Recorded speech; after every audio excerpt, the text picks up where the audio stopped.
that the US can no longer afford to lead the world in resolving every problem, and it now needs to cut back on what it does abroad.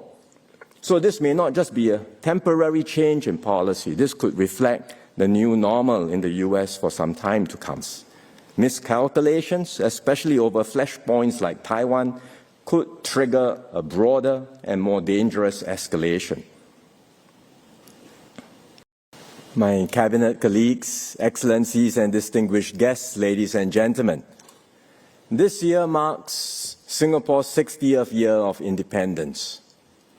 Back in 1965, few believed that we would make it.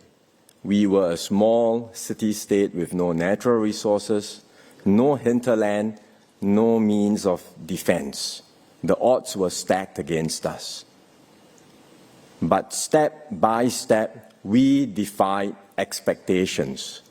We overcame challenges and built the Singapore today as a vibrant, modern, and globally respected nation. So this SG60 year is really a time for us to reflect, to look back on how far we have come, and importantly, to look ahead and chart the way forward in a rapidly changing world. To understand our journey, we must first understand the global environment in which our nation was forged. Singapore's success did not happen in a vacuum. For much of the past 60 years, we thrived in a post-World War II rules-based international order, one that was shaped and underwritten by American leadership. After the Second World War, the US took an extraordinary approach for a victorious power. It supported decolonization, paving the way for the independence of many nations in Africa and Asia. It helped to rebuild the economies of its defeated enemies, Germany and Japan, and it launched the Marshall Plan to help Western Europe get back on its feet. It established global institutions like the United Nations, the IMF and the World Bank, and GATT, and later on the WTO. It championed free trade and open markets.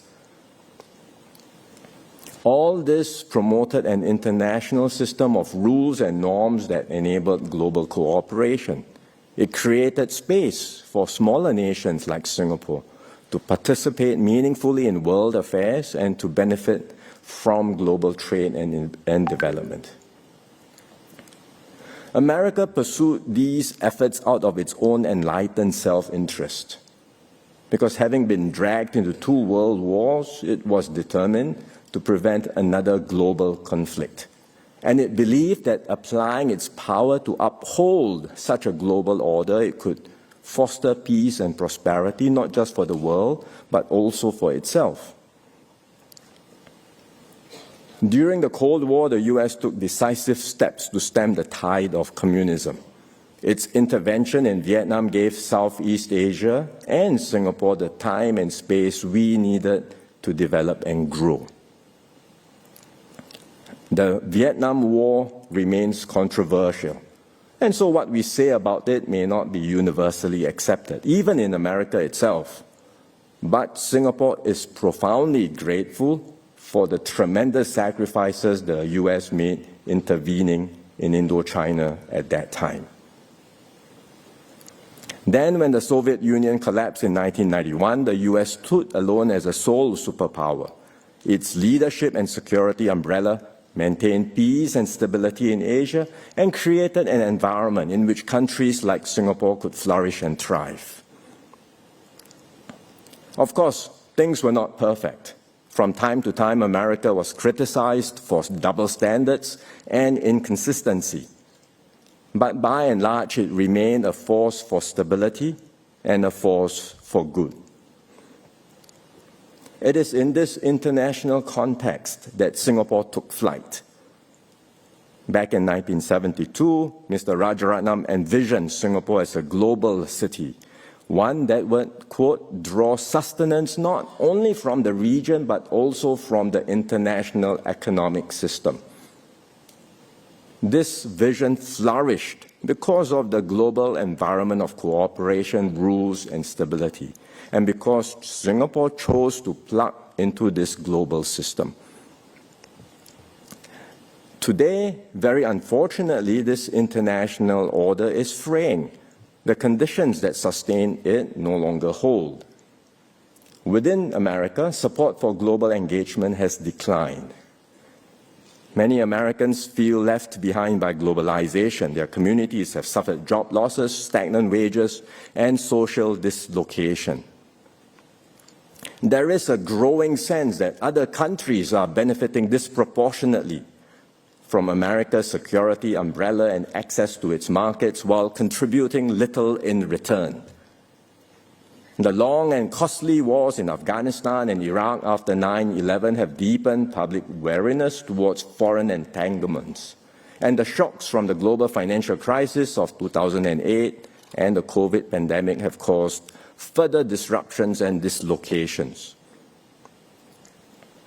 So there is now a strong and growing impulse within America to turn inward, to focus on its own domestic priorities and to scale back costly overseas commitments.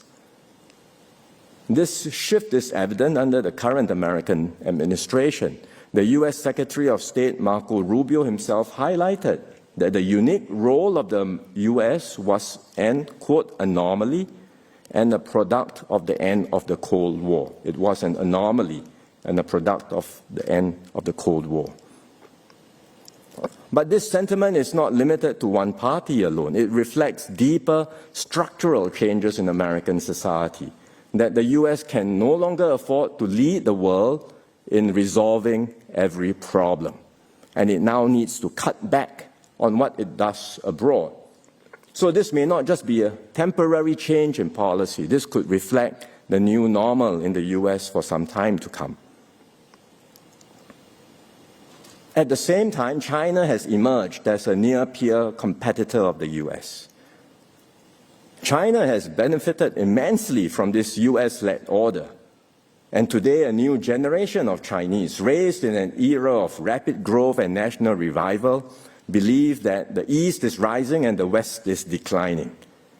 They are also more assertive, determined to correct the perceived humiliations of the past and to secure what they see as China's rightful place in the world.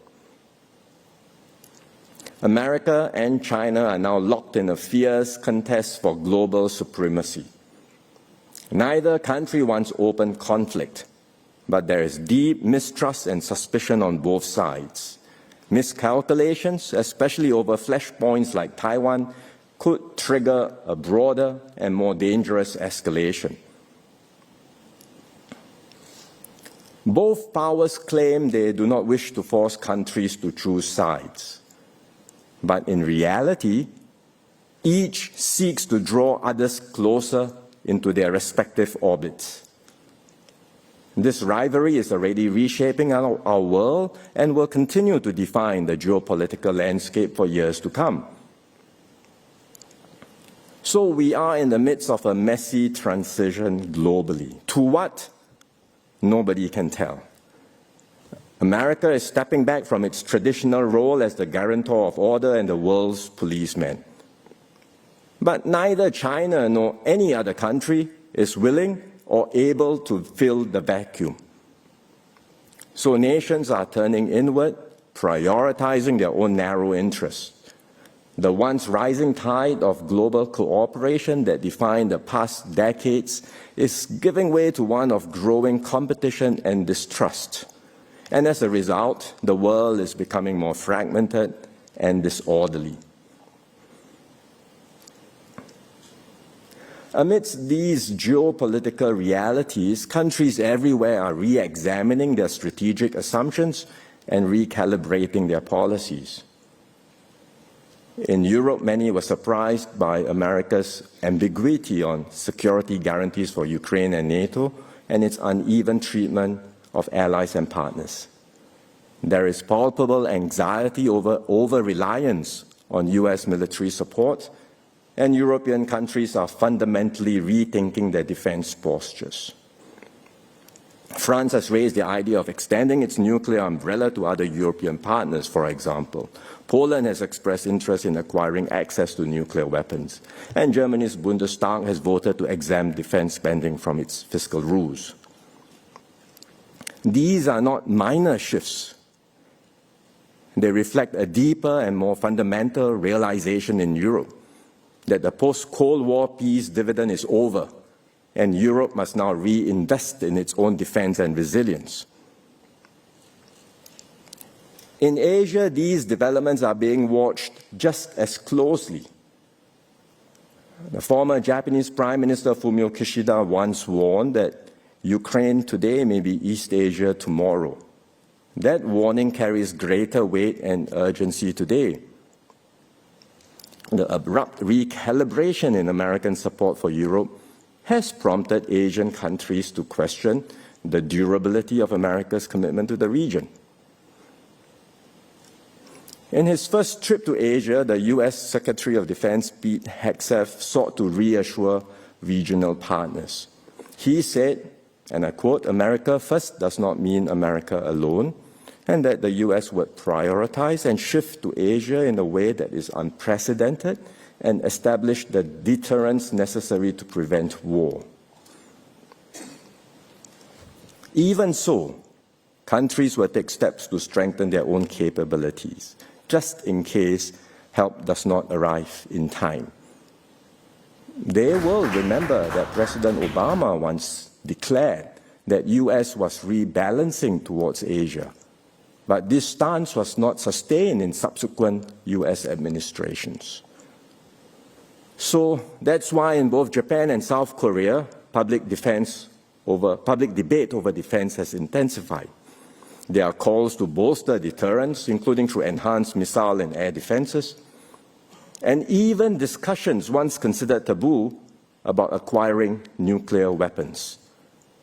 What was once unthinkable is now openly contemplated. So all this marks a major psychological shift across the region. And if these trends persist, it could reshape Asia's strategic balance in fundamental ways, leading to heightened military buildup, riskier deterrence postures, and a more brittle regional security environment. Alongside growing geopolitical unease, we are seeing growing turbulence in the international economic system. There is a well-known adage in international economics about the trilemma between economic interdependence, economic security, and geopolitical competition. Only two can coexist at the same time, but not all three. So after the end of the Cold War, geopolitical tensions subsided. Hence, countries could embrace interdependence while maintaining a broad sense of economic security. Today, geopolitical competition has returned with a vengeance. The major powers no longer feel economically secure. So something's got to give. And where economic interdependence was once seen as a virtue, it is now seen as a vulnerability. And therefore, governments are responding by localizing production, building up self-sufficiency, and reasserting greater control over critical supply chains and strategic industries. Economic instruments like tariffs, export controls, and sanctions are being used not for market purposes, but as instruments of statecraft to advance national interest. Well, these trends are not new, but they have reached a new intensity with the latest U.S. tariff moves. The U.S. has since postponed most of its reciprocal tariffs, but there is little comfort in this, because the current baseline tariff rates are still much higher than what they used to be, and the changes have already caused great uncertainty for businesses everywhere. No company can comfortably plan long-term investments while knowing that the tariff rates could be changed at a moment's notice. Moreover, the US and China are entering a full-blown tariff trade war. The US tariffs on Chinese goods are now 145%. And China has responded, as all of you know, with tariffs on US goods at 125% and vowed to fight to the end. At these rates, trading between the two countries will just grind to a halt. And the pain will be felt not just by them, but by countries everywhere. For now, neither side wants to back down. There are no obvious off-ramps, no easy paths to de-escalate. And the deterioration of trade ties will accelerate the decoupling of the two economies. What we are witnessing is the remaking of the global economy not as one integrated system, but increasingly as bifurcated ecosystems centered around America and China. And as economic ties fray, other aspects of the US-China relationship will come under greater strain. Trust will erode further. Tensions will rise across multiple domains. I've just shared what I think is sobering but a realistic assessment of our concerns happening globally. For a small, open economy like Singapore, these global developments are deeply worrying. Our prosperity has depended on a stable, rules-based global order and the free flow of trade, capital, people, and ideas. As the old order frays, a new one will eventually emerge. It is likely to be more multipolar, less coordinated, and more contested. It will not be shaped by the grand designs of a single superpower, nor by a harmonious concord of all the major powers, but more by the actions and choices of many different players.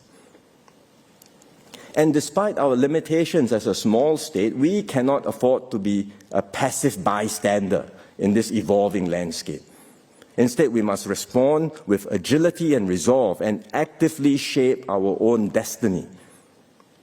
And Singapore today is not without agency. We are better resourced, more capable, more connected than we were in 1965. We have forged strong friendships around the world. The Singapore brand is well regarded, and we enjoy a deep reservoir of international goodwill. More importantly, we are not alone. There are many like-minded countries that share our commitment to an open, stable, and rules-based global system. So we can and we will deepen and expand our networks with them. And together, we can preserve the multilateral frameworks that matter and lay the groundwork now for a more stable global order that can emerge in the years ahead. And it's with that in mind that we will move forward on three key thrusts. First, we will contribute actively to the stewardship of the global commons. Because many of the world's most pressing challenges, from AI governance and climate change to future pandemics, require more global cooperation, not less. And when we say we support international law and multilateralism, we are not just hoping for the best. We are actively working to make things happen. We understand that our interests as a small state are best protected when rules apply equally to all, and we take concrete steps to uphold these rules. So Singapore has consistently played a constructive role in multilateral forums, not by grandstanding, but by building consensus and finding solutions. Most recently, our ambassador, Rina Lee, led the successful UN negotiations on the High Seas Treaty on Biodiversity, a landmark agreement that strengthens global governance over marine areas beyond national jurisdiction. It's a remarkable achievement, and it shows that despite a fraught geopolitical environment, it is still possible for the world to come together to find consensus. We have nominated Rina as a candidate to serve as a judge at the International Court of Justice. It's a reflection of our continued commitment to the rule of law in international affairs. Singapore can also serve as an incubator for practical ideas and initiatives. For example, during the COVID pandemic, we founded and co-chaired the Friends of COVID-19 Vaccines Global Access or COVAX facility to promote vaccine multilateralism. More recently, we launched the Financing Asia's Transition Partnership, or FAST-P. This is a blended finance platform aimed at mobilizing private capital to support Asia's decarbonization. Given our developmental journey, we can also do more to support other countries' development by sharing our experience. Our approach is centered on supporting human capital development, which we believe is the fundamental ingredient for any country's success. And we do this through curated training programs and study visits to build capacity and to catalyze change. And we have been able to make an impact. Since 1992, the Singapore Cooperation Program has benefited more than 155,000 officials from over 180 countries, territories, and intergovernmental organizations. We will do more in these challenging times, and that's why we have established a new development partnership unit in MFA to coordinate efforts across government agencies in Singapore, strengthen collaborations, and focus on areas where Singapore can make a meaningful impact. We will continue to focus on Southeast Asia, which is our region, but we will also set aside more resources for partners further afield in Africa, the Middle East, Latin America, the Pacific, and the Caribbean. And we will expand our work in new domains like the digital economy and renewable energy. And through these efforts, we hope to be a responsible stakeholder that helps shape a more stable, resilient, and inclusive global environment. Second, we will champion deeper regional cohesion and integration. ASEAN remains central to Singapore's foreign policy. In a fragmented world, regional unity matters more than ever. If ASEAN can stay cohesive and proactive, it will help all 10 members navigate geopolitical tensions and maintain our collective relevance. As Mr. S. Rajaratnam once said at the founding of ASEAN, if we do not hang together, we will end up hanging separately. ASEAN's economic integration has come a long way. Combined, we are now the world's fifth largest economy, and we have managed to make the ASEAN Free Trade Area virtually tariff-free, virtually, not yet 100%. So there's still some way to go. These gains have already benefited our citizens and businesses, but we cannot and we should not stop here. We have to accelerate our integration efforts. We should aim for 100% tariff elimination across the region and boost intra-ASEAN trade. And we should further reduce non-tariff barriers to make it easier for businesses to operate across ASEAN. We should also conclude the ASEAN Digital Economy Framework Agreement and upgrade our FTAs with key partners like China, India, and the Republic of Korea. We should also accelerate the development of the ASEAN power grid by facilitating cross-border electricity trade. The grid will help our region to transition faster to green energy, draw in new investments, create better jobs, and strengthen our collective energy security. Beyond our immediate neighborhood, ASEAN has over the decades built an open and inclusive regional architecture. Through forums like the East Asia Summit, we bring all the major powers to the same table and give them a stake in our region's success. Complementing the EAS, we have the ASEAN Outlook on the Indo-Pacific. This emphasizes openness, inclusivity, and cooperation. It explicitly rejects zero-sum competition or dominance by any single power. So Singapore will work with the Malaysian chair of ASEAN and our EAS partners to translate the AOIP's vision into concrete projects and initiatives. We hope this will bolster the relevance of ASEAN and the EAS. And when Singapore takes over the ASEAN chair in 2027, which will also mark ASEAN's 60th anniversary, we will use the opportunity to deepen regional integration and ensure that ASEAN remains a vital and credible anchor for peace and prosperity in Asia. Thirdly, we will strengthen our global network of partnerships. In this increasingly multipolar world, we must develop more varied and deeper relations with multiple partners, because the more connected we are, the more resilient we will be, and the better we can navigate uncertainty and withstand shocks. Economically, we are already plugged into major networks and frameworks like the CPTPP, RCEP, and an extensive network of FTAs. These give us market access and insulation against rising protectionism. But we must go further to reinforce the multilateral trading system and preserve open flows of trade and investment. Over the past week, I've spoken with counterparts from Malaysia, Japan, New Zealand, the UK, and the EU. We represent different countries across different regions, but we all agreed on one thing. The world needs more cooperation, not less. And we must not retreat into protectionism or isolationism. One idea we are pursuing is greater collaboration between the CPTPP and the EU.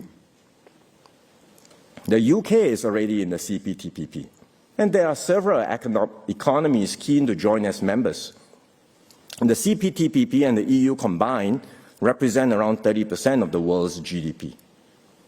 A formal partnership between the two entities can facilitate trade and investment flows and help to uphold the key principles of the rules-based trading system.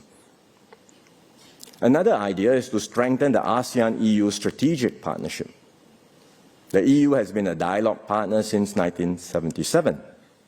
It already has FTAs with Singapore and Vietnam and is pursuing trade arrangements with other ASEAN countries.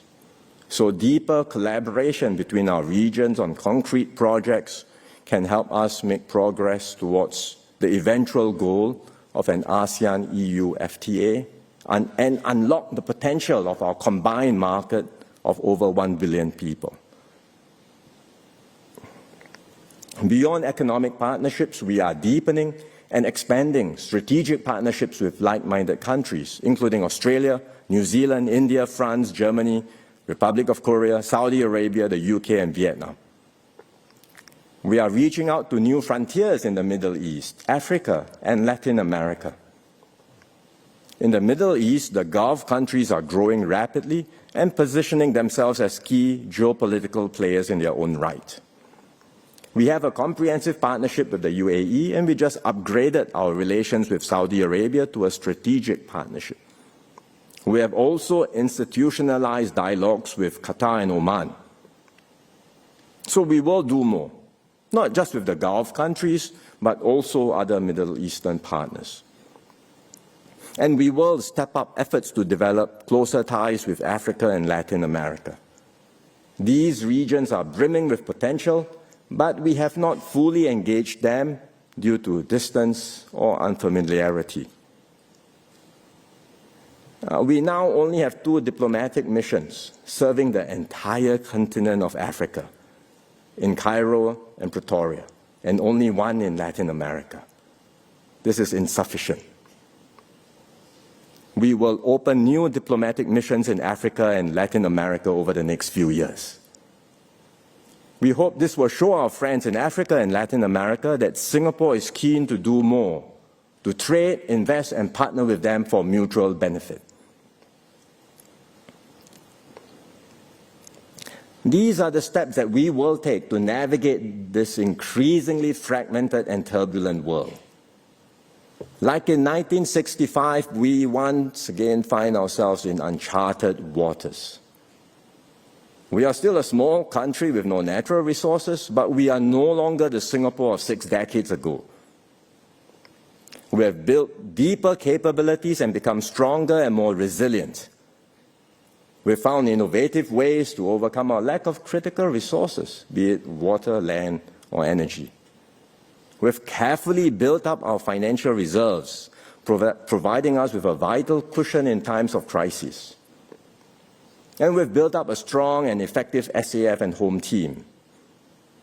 Because from the outset, we recognize the importance of defense and homeland security. And unlike some places which scaled back conscription or cut back on defense spending, we consistently invested in these areas over the years and strengthened our institution of national service. Singaporeans know that if we are ever threatened, no one will come to our rescue. No one else will safeguard Singapore's interests or secure our future for us. We can only depend on ourselves. No doubt, Singaporeans today are also more well-traveled, more well-informed about the world. Many don't just want to know how Singapore will be affected by developments elsewhere. They also want to know how we are responding and why. Naturally, there will be differences in views and even strongly held opinions of how we should position ourselves internationally on global issues. In fact, it's a sign of a healthy and mature citizenship to have a diversity in views and opinions. But we must never let our diversity become a source of division. And in an increasingly fractious and polarized world, we must hold fast to what binds us together: a sense of mutual respect, shared purpose, and the conviction that what unites us is far stronger than anything that can divide us. Ultimately, Singapore's survival and success in this uncertain world will not rest only on the actions of its leaders or the efforts of our diplomats abroad, capable as they are, and we do have very capable diplomats. In the end, it depends on all of us as Singaporeans, our belief in our nation, and our shared sense of responsibility to protect our home and our fellow citizens. Singapore may be an island, but we cannot have an island mentality. We have to look out for one another. We have to strengthen our bonds of fellowship within our society and with others beyond our shores.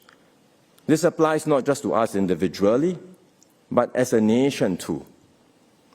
Even if other countries turn inward, we have to remain open. Open to ideas, open to partnerships, and open to opportunity. We have no choice, because that has always been Singapore's way. Not to retreat, but to reach out. Not to build barriers, but to build bridges. For centuries, Singapore has served as a safe harbor and a natural meeting point for cultures, commerce, and exchange. Be it as the maritime town of Temasek, or as a free trading entrepôt in the British Empire, or as today's sovereign global city-state. Before the advent of the steam engine, ships traversing the region were at the mercy of the monsoon winds, which brought rough seas, unpredictable weather, and unfavorable winds. Ships would often have to find safe harbor and wait for the winds to clear or to turn favorable before carrying on their journey. The monsoon patterns of maritime travel meant sailors, traders, and immigrants from China, India, and the Malay archipelago and the Middle East would then come to Singapore as a meeting point, as a hub, to meet, trade, and settle. Today, the monsoon winds are blowing again, but we do not need to cower, and we certainly will not capitulate. We cannot control the global currents, but we can chart our own course with courage, foresight, and skill. So Singapore will continue to be a safe harbor, a global emporium, and a trusted hub for all sides to engage.